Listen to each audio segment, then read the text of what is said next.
오늘 말씀은 창세기 16장 1절에서 9절 말씀입니다. 아브라함의 아내 사레는 출산하지 못하였고 그에게 한 여종이 있으니 애굽 사람이요 이름은 하갈이라. 사레가 아브라함에게 이르되 여호와께서 내 출산을 허락하지 아니하셨으니 원하건대 내 여종에게 들어가라. 내가 혹 그로 말미암아 자녀를 얻을까 하노라 하매 아브라함이 사레의 말을 들으니라. 아브라함의 아내 사레가 그 여종 애굽 사람 하갈을 데려다가 그 남편 아브라함에게 첩으로 준 때는 아브라함이 가나안 땅에 거주한 지 10년 후였더라. 아브라함이 하갈과 동침하였더니 하갈이 임신하매 그가 자기의 임신함을 알고 그의 여주인을 멸시한지라. 사레가 아브라함에게 이르되 내가 받는 모욕은 당신이 받아야 옳도다. 내가 나의 여종을 당신의 품에 두었거늘 그가 자기의 임신함을 알고 나를 멸시하니 당신과 나 사이에 여호와께서 판단하시기를 원하노라. 아브라함이 사레에게 이르되 당신의 여종은 당신의 수중에 있으니 당신의 눈에 좋을 대로 그에게 행하라 하매 사레가 하갈을 학대하였더니 하갈이 사레 앞에서 도망하였더라. 여호와의 사자가 광야의 샘물 곁 고술길샘 곁에서 그를 만나 이르되 사레의 여종 하갈아 내가 어디서 왔으며 어디로 가느냐. 그가 이르되 나는 내 여주인 사레를 피하여 도망하나이다. 여호와의 사자가 그에게 이르되 내 여주인에게로 돌아가서 그 수하에 복종하라. 아멘.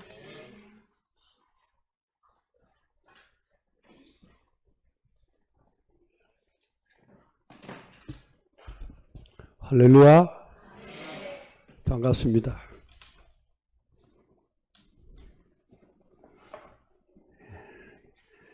제가 여러분들에게 30년도 넘게 설교도 하고 또 말씀도 전했습니다만 한 달에 한 번씩 이곳에 서려고 하면은 여러 가지 생각이 들고 또 굉장히 긴장도 되고 또 두려운 마음도 있습니다.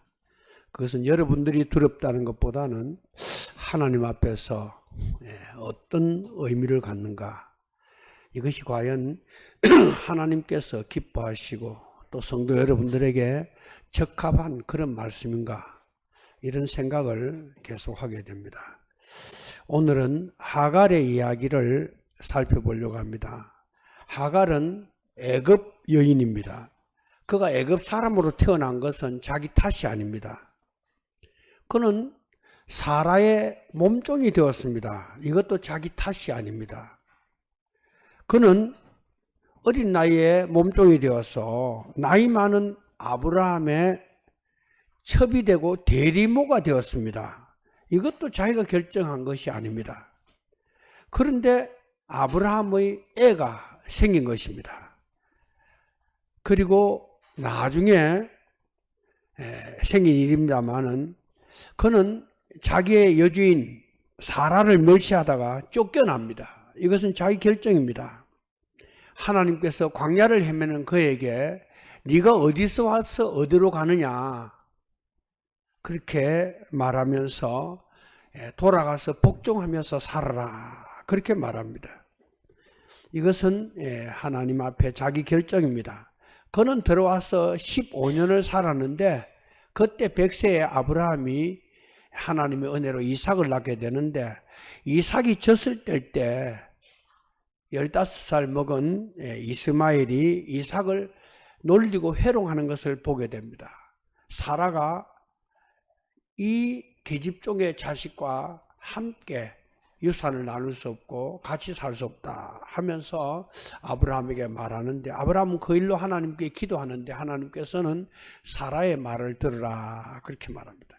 그래서 그들은 아브라함의 집에서 이 하갈은 자기 아들과 함께 쫓겨나서 결국 이 이스마엘은 한 민족을 이루게 되는 그런 일들이 오늘 말씀드리려고 하는 하갈의 일생이랄까 일대기입니다. 잠깐 한번 띄워보세요. 하나. 제가 뭘 하나 띄워라 그랬는데 고도를 기다리며. 여러분 보셨나요? 제가 오래전에 저 연극을 보았습니다. 뭐 큰 재미는 없어요. 뜻은 있지만은 1969년 노벨 문학상을 받은 사무엘 베케트의 고도를 기다리며는 20세기에 큰 선풍을 일으킨 하나의 풍자극입니다. 우리나라에도 여러 차례 공연이 되었습니다. 이 고도를 기다리며 하는 연극은 인간은 끊임없이 고도를 기다립니다. 그 고도는 하나님, 메시아일 수 있습니다. 근데 그 고도는 오지 않는다는 내용입니다. 아무리 기다려도 오지 않는다, 그런 내용입니다. 그거 유일한 소품은 죽은 나무 한 그루밖에 없습니다. 그 죽은 나무는 하나님이 없다는 것을 암시합니다. 베케트는 실존주의자로서 인생은 불합리하고 하나님은 없다고 주장합니다. 그래서 인간이 믿는 하나님은 죽은 나무와 같고 오지 않는 고도를 기다린 것 같다, 이런 메시지를 주고 있습니다. 그래서 인간 스스로 삶의 의미를 창조해야 된다, 이렇게 주장합니다. 인간을 구원하려고 메시아가 온다고 하는 그 믿음은 인간을 초라하고 왜소하게 만들기 때문에 인간 자신을 위해서 그런 믿음을 일찍 포기해야 된다 하는 것이 그 연극의 암시적 내용입니다. 하나님은 나타나지 않을 것이다. 우리는 속았다. 이제 우리가 할 일은 하나님이 오신다는 기대를 포기하는 것이다. 그래야 하나님이 오시지 않을 때 우리가 실망하지 않을 것이다 라는 메시지입니다. 그런 암시를 통해서 베게트는 기다린다고 하는 것에 대한, 하나님을 기다린다고 하는 것에 대한 삭을 잘라버립니다. 말세에 많은 사람들이 의심과 절망 속에 자신을 포기하고 하나님을 기다리는 것에 대하여 권태를 느끼고 실증을 내게 될 것입니다. 교인 중에서도, 믿는 사람 중에서도 그런 사람들이 나타날 것을 성경은 말씀하고 있고 우리는 우리 주변에서 가끔 확인할 수 있습니다. 크리스마스라고 하는 절기는 좋아하지만은 그리스도에 대해서는 관심 없는 사람들이 아주 많아지고 있습니다. 그러나 그 결과는 절망 이외에는 아무것도 건질 것이 없습니다. 믿는 사람에게 하나님을 바라보고 하나님을 기다리는 마음이 없다면 그거는 눈은 떠서나 볼 수 없는 맹인과 같습니다. 주님이 다시 오시든지 우리가 주님 앞으로 가든지 주님을 만난다는 이 소망이 있기 때문에 우리의 예배는, 우리의 기도와 우리의 신앙은 의미를 지니고 활기를 지니게 되는 것입니다. 이것을 우리는 믿음이라고 말합니다. 오늘 성경 2절에 사레가 아브라함에게 이르되 여호와께서 나의 생산을 허락하지 아니하셨으니 원컨대 나의 여종과 동침하라. 내가 혹 그로 말미암아 자녀를 얻을까 하노라 하매 아브라함이 사라의 말을 들으니라. 이렇게 2절에 기록하고 있습니다. 하나님께서 아브라함에게 분명히 자식을 줄 것을 말씀하셨습니다. 그 아들은 사라에게서 태어날 것을 약속하셨습니다. 그런데 그 말씀을 하신 후 한 해, 두 해 세월이 흐르고 10년이 되었습니다. 그런데 그때 사라는 더 기다리지 못하고 자신의 몸종 하갈을 아브라함에게 대리모로 들여보냈던 것입니다. 이 일에 아브라함도 기꺼이 동의를 하고 거기에 함께 했던 것을 알 수 있습니다. 여러분, 달걀에는 유정란과 무정란이 있습니다. 유정란만 병아리가 됩니다. 그러나 유정란이라고 해서 무조건 병아리 되는 것이 아니라 어미닭이 21일 동안 품고 있어야 병아리가 나옵니다. 21일을 20하루를 통과하고 속에서 알을 깨면 병아리가 되지만은 밖에서 알을 깨면 계란 후라이가 되고 마는 것입니다. 다윗도 이유 없이 사울왕의 미움을 받아서 10년 넘는 세월을 도망자 신세로 살아갑니다. 그는 억울하고 원통했지만 하나님을 바라보고 참고 참았습니다. 시편을 읽어보면 여호와여 어찌하여 나의 대적이 이렇게 많습니까? 나를 기가 막힐 웅덩이에서 건지신 하나님, 여호와는 계신 어디에 계십니까? 뭐 이러면서 자신의 처지를 하나님께 막 하소연하고 그런 게 나옵니다. 그러나 이런 세월 가운데 다윗이라고 하는 한 젊은이는 왕의 제목으로 성장하게 됩니다. 그리고 마침내 이스라엘 왕이 되어서 이스라엘 역사에 가장 강력하고 큰 일을 한 왕으로 역사에 기록이 되는 것입니다. 하나님께서는 긴 기다림 속에서 믿음을 성장케 하시고 열매를 맺도록 하십니다. 그러나 사람들은 답답해합니다. 그래서 끝까지 참고 견디는 것이 힘들 뿐만 아니라 견디지 못하는 것이 대부분입니다. 그 믿음 좋은 아브라함도 사라도 그렇게 하고 있는 것입니다. 여러분, 이혼을 가장 많이 하는 시기가 언제냐? 제가 애아에게 물어보니까 5년 내에 이혼을 가장 많이 한대요. 그 말은 사람이 한 10년쯤 살면 포기할 것도 포기하고 알 것 모르고 알았어. 에라, 뭐 세상에 별 여자가 있냐? 별 남자가 있냐? 그래도 이만하면 하고 받아들이면서 좋은 가정을 이룰 수 있는데 그 결혼하고 얼마 안 되어 가지고 3년, 4년, 5년에 깨어진다는 것입니다. 그게 얼마냐? 이혼율의 28%입니다. 여러분, 첫 직장에 근무하는 연한을 애에게 물어보니까 3년 근무하고 나오는 것이 평균이래요. 여러분, 뭐 첫 직장에 뭐 30년 있어야 된다 이런 말을 제가 하는 게 아니라 사람이 그렇게 참고 견디는 것이 결혼에서든지 일터에서든지 신앙에서든지 쉽지 않다, 그런 이야기를 하는 것입니다. 여러분, 우리가 기도를 하다가 중단하고 헌금을 하다가 중단하고 성경을 읽다가 중단하고 이렇게 중단합니다. 또 뭐 목사님이 주일마다 막 선한 사마리아 사람 뭐 이야기하니까 막 해놓고 기도하다가 또 몇 번 하다가 또 중단하고. 그렇기 때문에 성경은 오랫동안 붙잡을 것을 붙잡고 갈 길을 가는 사람을 귀하게 보는 것입니다.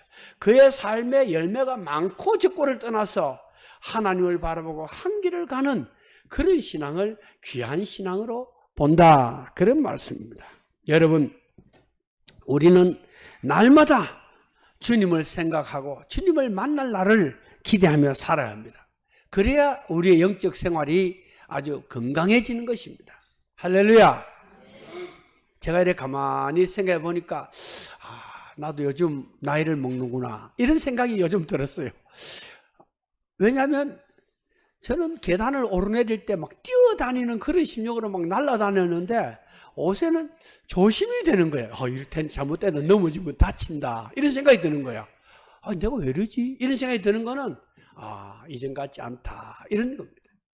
그러나 더욱 또 느끼는 것은 이전보다 더욱더 주님을 생각하고 주님 만날 날을 생각하면서 나도 언젠가는 이제 보는 사람 더 보지 못하고 여기 이 땅에서 세상을 끝나게 될 것인데 그날의 주님 앞에 정말 부끄러움이 없는 이런 착한 그런 하나님의 사람이 되어야 되지 않나, 이런 생각을 합니다.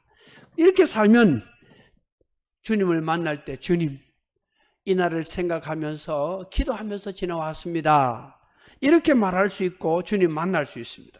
누가복음 2장에 보면 선지자 시몬과 안나 할머니가 나오는데 이들은 한결같이 성전에서 메시아를 기다리던 그런 사람입니다. 시몬은 그리스도를 보기 전에는 죽지 아니할 것이라는 하나님의 음성을 들은 사람입니다.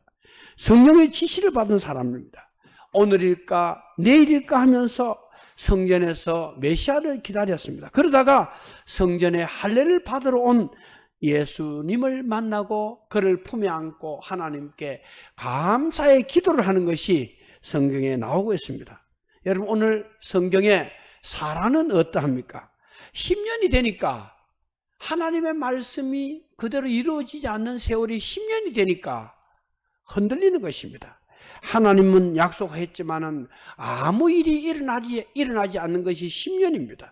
그래서 몸종 하갈을 아브라함에게 들여보내서 인간적 방법으로 무엇을 해보려고 하는 것입니다. 그러나 그것은 하나님의 뜻이 아니었고 사라는 그 후에 자신의 잘못을 깨닫고 14년을 기다려서 100세에 이삭을 얻는 것이 성경에 나와 있습니다.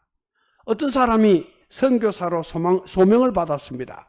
그러나 한편 생각해 보니까 야, 돈을 좀 벌어서 선교사를 보내는 것이 더 좋은 일이 아닌가 하고 생각하고 그는 사업을 시작했습니다. 그래서 온갖 고생을 합니다. 그러면서 드디어 일이 잘 되기 시작해서 돈을 많이 버는 사람이 되었습니다. 그런데 이 사람은 이제는 사업이 바빠서 예배 참석도 못하고 교회 나올 시간이 없는 사람이 되었습니다. 물론 그는 많은 돈으로 선교사를 파송하지도 않았습니다. 사람들은 말합니다. 지금은 안 된다. 형편이 나아지면 집이라도 하나 장만하면 아들이 대학 공부라도 끝나면 시집 장가라도 보내고 나면 그때는 시간도 나고 돈도 나고 전도도 하고 헌금도 하고 선교도 하고 이렇게 할 수 있지 않겠나 이런 생각을 합니다. 여러분 신앙은 그런 것이 아닙니다. 목사님 한 번 제가 찾아뵙고 같이 식사를 좀 같이 해야 되겠는데 시간이 있겠습니까? 아, 내가 시간 있지. 토요일이나 주일날 시간 있다. 그러니까 주일날 우리 교회 청년이 이제 교회 떠난 지 오래되었고 결혼해서 살고 있는 청년이 오겠대. 그래서 내가 야 우리 교회 음식이 굉장히 맛있는데 뭐 별도로 뭐 내가 주일날 음식을 같이 나가서 사 먹고 할 일이냐. 같이 교회에서 먹으면 좋지 않겠냐. 그래야 사람들도 보고 좋지 않겠나. 그렇게 말하니까 그럼 제가 교회 주일 점심을 한번 성도들에게 대접하면 어떻겠습니까? 얼마쯤 드는가 한번 알아봐 주십시오. 그러더라고요. 여러분 50만 원, 100만 원 들어도 괜찮아요. 한번 잘 차려서 먹으시면 좋겠어요. 그리고 목사님이 네팔 이런 데 다니면서 교회 짓는다고 이렇게 하는데 제가 돈을 좀 보내겠습니다 하고 어제 돈이 들어왔어. 얼마쯤 들어왔겠어요? 한번 맞춰보세요. 예, 2천만 원 들어왔어요. 2천만 원. 예. 뭐 그 사람이 별 사람이 여러분과 똑같은 신앙을 가지고 있어요. 그런 일을 했을 뿐인 거야. 그래서 돈 2천만 원을 입금시키고 교인들 한번 접대하겠다고 그러고 있습니다. 여러분 주유소에 기름을 넣고 나면 그게 주유소 거기서 계속 메시지가 나옵니다. 영수증을 잡아당기지 마십시오. 영수증을 잡아당기지 마십시오. 영수증 잡아당기지 마라. 근데 어떤 사람 잡아당기는가 봐. 어떤 사람은 주기에다가 꽂고 빼지도 않고 달려가 주기가 꼭 떨어지는 사람도 있어요. 야, 물론 극소수이긴 하지만은 늦게 나온다고 손으로 영수증을 잡아 빼고 자판기에 커피가 차기도 전에 커피컵을 잡아 빼가 자판기에 막 커피가 줄 흘러내리고 사람들은 이 기다리는 것을 못 참아하고 잊어버렸습니다. 지금도 여러분 레바논, 시리아, 핀란드, 가자지구, 우크라이나 같은 데서는 빵 한 덩어리를 구하기 위해서 줄을 쭉 서가 그 빵 먹으면 없어지는 빵 가게에서 막 몇 시간씩 기다리는 사람들이 많습니다. 그렇게 기다리는 거야. 그러니까 빵을 얻어 먹습니다. 여러분 신약 시대에도 메시아가 오기를 고대하고 기다렸는데 기다려야 지친 사람들 고도를 기다리는데 고도가 오지 않는 것입니다. 그래서 안 되겠다. 우리 손으로 문제를 해결하자. 이렇게 생각하고 일어선 사람들이 있었는데 이 사람들이 바로 셀로딘들인데 열심당입니다. 그들은 목적은 뭐냐? 우리가 이 악질적인 이 구조 속에서 우리나라를 일어서게 해야 되겠다. 해방해야 되겠다. 그래 가슴에 칼을 품고 다니면서 테러리스트가 돼가지고 적이라고 생각하면 찔러 죽였습니다. 이게 열심당입니다. 신앙생활도 그런 식으로 하는 사람들이 있습니다.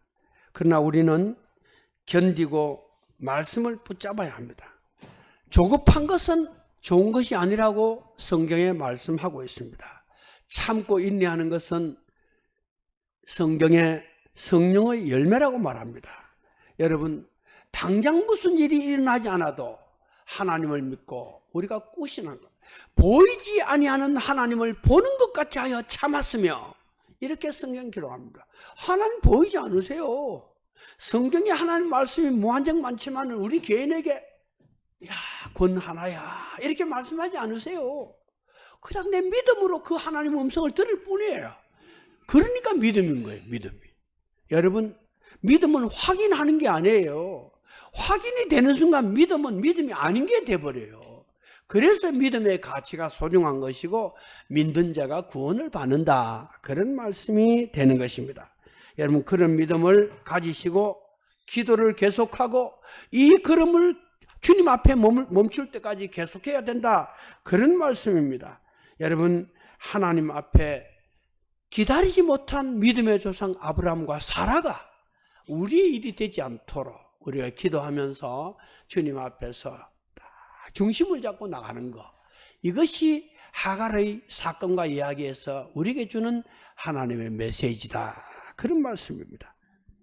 아브라함이 하갈과 동침하였더니 하갈이 잉태함에 자기의 잉태함을 깨닫고 그 여주인을 멸시한지라. 4절에 그렇게 나와 있습니다. 하갈에게 아기가 생겼어요. 오늘 본문에 그렇게 말하고 있습니다. 여기에 멸시한다는 말은 적게 본다 그런 말입니다. 하갈이 지가 종이 사라가 누군데 아기가 딱 잉태하니까 에이그 성녀같이 아기도 못 낳는 게 무슨 하고 삐죽하고 뭐 이랬던 것 같아. 그러니까 결국 문제가 생깁니다. 여러분 저거 지우 다른 거 올려보세요. 떼어보세요. 예, 여러분 저것은 자비를 베푸소서라는 뜻의 피에타상입니다. 미켈란젤로가 만든 조각인데 3대 걸작 중에 하나입니다. 저게 미켈란젤로 몇 살 때 만들었냐? 25살 때 만들었습니다. 이 조각한 작품은 어머니인 마리아가 죽은 예수님을 안고 있는 모습을 담은 것인데 이 조각을 미켈란젤로가 완성한 다음에 부오나로띠라고 하는 낙인을 글자를 딱 새겨 넣었어요. 이것은 미켈란젤로의 진짜 이름입니다. 그리고 난 다음에 미켈란젤로가 좋은 휴양지로 갔습니다. 근데 그 휴양지에 가가지고 저 쉬면서 사방을 이래 바라보는데 너무 하나님이 지은 세계가 아름답고 엄청난 거야. 그런데 그때 자기의 피에타상이 생각이 났습니다. 이 엄청난 대자연 앞에 나의 조각이라고 하는 것은 얼마나 초라한 거고 얼마나 보잘것이 없는가. 그러나 하나님은 이 대자연 어디에도 낙관을 남기지 아니하셨다. 나는 너무나 교만했구나. 뭐 잘났다고 그게 내 이름 석자를 남겼을까. 이것을 미켈란젤로가 깨닫고 이후에 미켈란젤로의 작품에는 이름을 남기지 않는 사람이 되었습니다. 위대한 인물이라고 하는 것은 자기 존재를 내가 별 것이 아니구나. 하나님 앞에 아무것도 아니구나. 이렇게 깨달을 때 미켈란젤로 같은 사람이 된다. 그런 말입니다. 그러나 유명한 산의 바위에 고목에 그림이나 또 도자기에 요즘에는 수박이나 멜론 같은 과일에도 사람의 이름이 써 있더라고요. 생산자의 이름이 써 있습니다. 이것은 내가 그렸고 내가 만들었고 내가 여기 왔고 나는 대단하다는 거죠. 지 혼자 아는 거고 베리는 거예요. 근데 사실 자기가 만든 거 자기가 그렸다고 하지만은 그것이 뭡니까? 여러분 우리가 음식을 먹으려고 하면은 어떻게 합니까? 고개를 숙여야 먹습니다. 제가 아침에 머리 감는데 허리를 굽히면 안 좋대. 이 척추가 안 좋대요. 그 좀 뻣뻣하게 말이 머리 감으니까 물이 여기 다 들어가는 거 물이. 야, 그래 집에 걸어놓고 갔어요.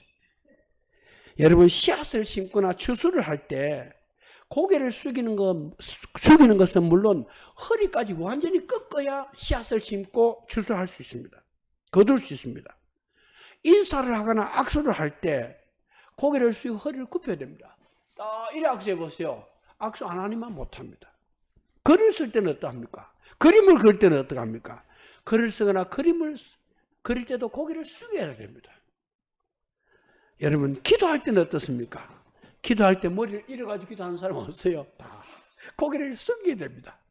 저는 땅에 머리를 쳐박고 기도합니다. 주여 은혜 받은 죄인입니다. 제가 무슨 할 말이 있겠습니까? 이때까지 살게 해주셨는데 오늘도 이렇게 정신이 말짱하고 건강한 몸으로 교회 새벽기도 나오게 해주시니 주님 영광을 받을만 하십니다. 뭐 이런 소리 하다가 가는 거지 뭐 내가 무슨 하나님 앞에 이래 주시오 저래 주시오. 요즘 아픈 사람 많아서 내가 아픈 사람들 위해서 기도합니다. 하나님 얼마나 불쌍합니까? 우리 꼭 낫게 해주십시오. 하나님 어찌 안 되겠습니까? 머리에 혈관 하나님 약간만 딱 하면 딱 좋아질 것 같은데 낫게 해주십시오 이러는데 또 하나님의 뜻은 또 우리 생각하고 다르니까 우리는 단지 그렇게 기도할 뿐인 것입니다. 여러분, 인간은 중요한 일은 고개를 숙이지 않으면 할 수 없도록 만들어놨습니다. 인간이 겸손하지 않으면 아무것도 할 수 없는 존재입니다. 그러나 겸손히 살아갑니까? 우리가 대부분 문제가 생기고 말썽이 생길 때 그 문제나 말썽의 핵심이 뭐냐? 내가 잘났다, 내가. 네가 나를 무시하니까. 아니, 네가 남자면 다냐? 돈은 찌꺼리만큼 벌어다 들고 이 고생을 시키면서 이 나이 먹는데 지금 또 나를 무시해? 에라이 황혼이 온이다. 남자들 딱 고개 숙여야 돼요. 여성들은 혼자 있어도 잘 살지만 남자는 혼자 있으면 몇 년 못 가서 죽어버려요. 죽어버려요. 지 사람이 울릉도 간다고 이걸 해먹어라 저걸 끓여놨다 이러는데 내가 아무 걱정하지 마 이러는데 해놓은 거 절반도 못 먹어요. 별로 찾아서 끓여 먹고 하기가 싫은 거예요, 그냥. 그러니까 우리는 결국 잘났다든지 못났다든지 하는 이런 걸 초월해야 됩니다. 근데 우리는 그게 얽매이기 때문에 무엇만 조금만 마음에 안 들면은 가장 말하고 짜증 부리고 어떠다 저떠다 말합니다. 우리 인간은 교만해지는데 선수입니다. 선수. 여러분, 완전한 사람이 어딨고 잘난 사람이 어떻습니까? 하루만 씻지 않고 화장하지 않고 머리 빗지 않으면 못 봐줍니다. 제가 여성 2명하고 3사람이 한 팀이 돼서 일하는데 내가 자동차 탁 하면 여성이 옆에 내가 있는데도 난 요즘 보면서 여자는 진짜 희한하다는 생각이 들어요. 나는 70년 동안 바르지도 않다가 지 사람이 하도 빨래를 해서 요즘 한번 바르고 나서 또 한 번 아침에도 선크림을 발라라 뭘 의뢰를 하는데 하기 싫은데 여성 사무실에 자동차 옆에만 시간만 있으면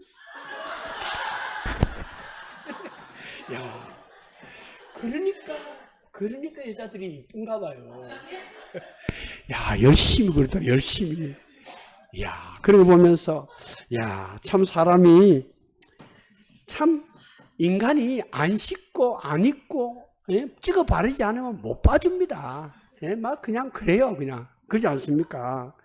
그러니까 우리가 조금만 남다른 것이 있으면 자랑하고 싶어서 참지 못하고 우리가 조금만 복을 받아보세요. 이게 자기 능력으로 복을 받은 것처럼 예수를 그렇게 믿으니까 복을 못 받지 이러면서 자기가 금방 선생이 돼버리고 이렇게 되는 것입니다. 여러분, 복 받아보세요. 힘이 생기니까 기도도 간절해지지 않고 겸손도 사라지는 게 인간입니다. 여러분, 1960년대 우리나라 1인당 국민소득이 얼마였냐? 79불입니다. 현대 가치로 533달러인데 이것은 지금 네팔이나 아프리카의 어느 나라하고 똑같습니다. 그때 국수나 수제비 많이 먹었습니다. 모두 가난했습니다. 봉다리에다가 살을 사다 먹고 연탄을 새끼줄을 끼고 하나 사다가 연탄 50개 넘기고 하나 둘 사다 넣었어요. 아주 사는 것이 힘들었습니다. 주일날 성만찬 때 되면은 그때는 의자 놓은 교회가 많이 없고 그냥 바닥에 그냥 방석 놓고 이제 예배 드리는데 주일날 성만찬 떼면서 우는 사람들이 많았어요. 사는 것이 힘들어서도 울고 하나님 은혜가 감사해서도 우는데 요즘에는 눈물이 메말라가지고 눈물 딱 우리 집에도 누가 눈물 거주가 이만큼 있어요. 그 눈물 딱 있는 거야. 눈이 말라가지고 눈물이 납니까? 눈물이 안 나니까 눈물 하도 안 나니까 눈이 건조해가지고 집사님 누구야? 당신 눈이 이상하다. 눈 자꾸 깜빡거려라 하는데 잡아 찢든지 해야 될 것 같아요. 얘 지금 여러분 그때는 교회가 하도 우러싸서 교회 옆에는 땅값이 떨어지고 집값이 떨어졌어요. 교회 지으려고 하면 진정서가 들고 사람들이 모여 데모를 했어요. 예수쟁이들은 저거 애미가 죽었는지 아베가 죽었는지 새벽마다 울고 지랄해서 교회 못 살겠다. 이게 교회 형태였어요. 지금 어때요? 교회도 절간이 되어가, 절간이. 조용하면서, 조용하면 사람도 별로 없고, 우는 사람, 왜 울어요? 안 울지? 울 거 없어요. 다 옛날로 달라졌어요. 그러니까 눈도 맨말라서 안녕 엮고 살고, 이렇게 사는 시대가 되었습니다. 여러분, 그때는 아이들 등록금을 위해서도 기도하고, 직장 문제 때문에 금식하고, 중요한 문제 있으면 언제든지 기도에 들어가고 무릎을 꿇었습니다. 그러다가 등록금이 생기면 감사하고 기뻐했고, 직장에 출근하게 되면 하나님 인도하심이라 믿고 충성하고, 모든 것이 그렇게 되었습니다. 그때는 주일 지키는 것도 어려웠어요. 첫 주 3주가 쉬는데 꼭 주일날 일하러 나오라는 거. 이게 나는 끝까지 안 나갔습니다. 생각이 주일날 예배드린다고 못 오게 하면 난 잘린다. 딱 마음먹고 저는 교회 가야 됩니다. 이야, 이 새끼 이거 진짜 이거 감당이 불감당이네. 다른 사람 다 나 이런데 저는 할 수 없습니다. 딱 이러면서 지적되는데 신앙생활 하기도 쉽지 않습니다. 그런데 지금은 토요일, 주일 2일을 쉬는데도 주일 예배 안 드린 사람 많습니다. 기도하지 않고 감사하지도 않고. 눈물은 무슨 눈물이 있습니까? 이유는 뭐냐? 살기 좋아지고 편해진 것 때문에 그렇습니다. 신자들도 교만해지고 자기 중심적으로만 살려고 합니다. 교회도 크게 사랑하지 않습니다. 교회가 천지인데 그리스도교밖에 없냐? 내가 한 목사 사람이 좋아서 다니지 말이야. 약간만 나 건드려봐. 나 지금 내 갈 데 많아. 이런 말은 안 하지만은 이런 심사를 가지면 복을 못 받는 거예요. 할렐루야. 제가 이야기했잖아요. 나가시오 하고 발가 딱 차도 목사님, 얘가 내 교회인데 어디 가라는 것입니까? 이래야 되는데 그러지 않습니다. 그냥 옮기는 거예요. 옮기고 변화되고 그렇습니다. 여러분, 교회만 그렇습니까? 나라나 민족을 사랑합니까? 수틀님은 이민 가버립니다. 친구도 이웃도 필요하지 않습니다. 나밖에 없습니다. 현재 우리나라 인구는 5,118만 3,306명이더라고. 제가 찾아보니까. 이 중에 혼자 사는 사람이 얼마 되느냐? 41.8%. 절반이 혼자 살아요. 그 다음에 두 사람이 사는 시대가 얼마냐? 24.53%야. 그러면 이게 뭐냐? 전체 세대 중에 한 명이나 두 명이 사는 사람들이 66.3%예요. 그러니까 집을 자꾸 짓는가 봐. 옛날에는 한 집에 5명, 6명 살았는데 지금 한 집에 1명, 2명 사니까 자꾸 짓는가 봐요. 그러니까 가족도, 친구도, 친척도, 언니도, 오빠도, 형님도 없는 거예요. 부모 자식이 혼자 살다 혼자 죽는 것입니다. 여러분, 사람이 점점 자기만 알고 교만해지니까 혼자가 되었습니다. 누구도 싫다는 거야. 그래서 이 세상은 자기를 위한, 자기에 의한 자기의 삶이다. 이렇게 말할 만큼 되어버렸어요. 여러분, 이것은 인간이 오만해진 것입니다. 여기에서 불행이 삭트고 여기에서 우리는 영적인 삶이 깨어진다는 것을 이 하갈의 경우를 통해서 볼 수 있습니다. 9절에 보면 여호와의 사자가 그에게 이르되 내 여주인에게 돌아가서 그 수하에 복종하라 그랬어요. 여러분, 하갈에게 아브라함의 집은 힘든 장소지만은 육신적으로나 영적으로 가장 안전한 장소입니다.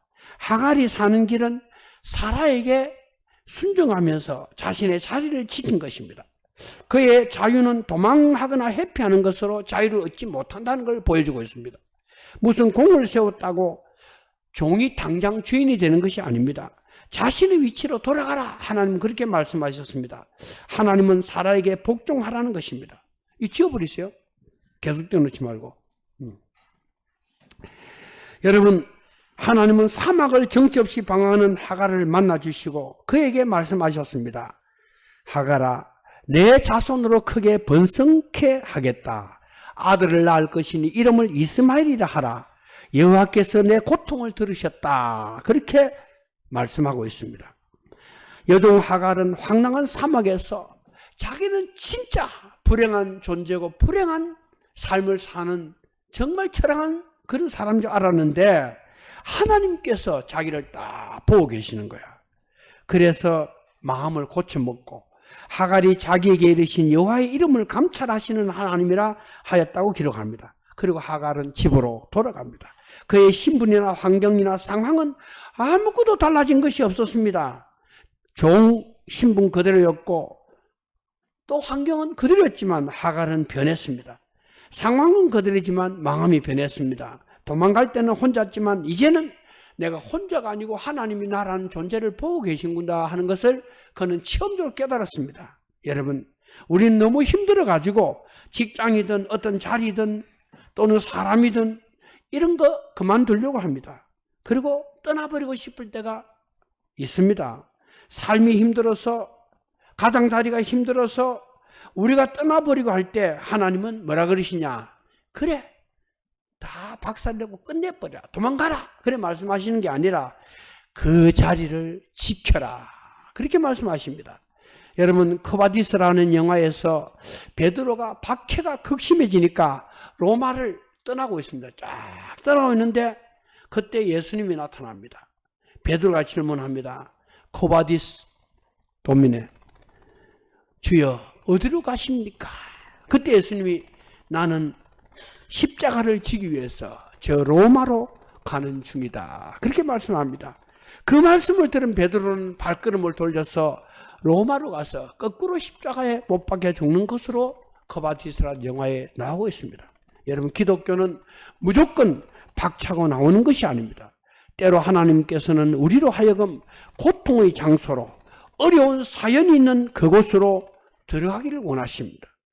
여러분, 우리를 그 한복판으로 보내십니다. 오늘 10절의 말씀을 보면 그저 돌아가라고 하시는 것이 아니라 내가 내 자손으로 크게 번성하여 그 수가 셀 수 없게 하겠다, 이런 말씀입니다.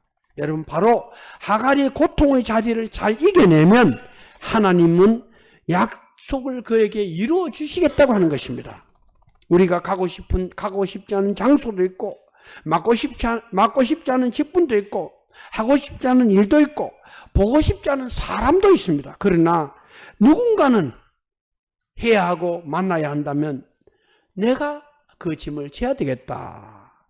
피하고 도망하고 이렇게 하고 싶지만 예수님은 예루살렘을 떠나지 말라, 그렇게 말씀합니다.